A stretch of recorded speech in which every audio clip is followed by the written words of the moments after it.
இப்போது மார்க்கெட்டு வந்தாச்சு. போயிட்டு நம்ம எப்பவும் போடுற பார்க்கிங்லேயே போட்டுருவோம். இந்த இருக்கு நம்மளோட பார்க்கிங்.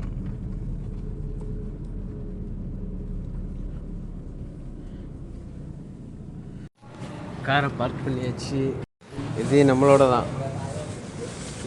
இந்த நம்ம பேர் போட்டிருக்கா, இங்கே வச்சுட்டு போயிடுவோம். அப்புறம் நம்ம பயலுக இருக்காங்க, இறக்கி விட்ருவாங்க கீழே.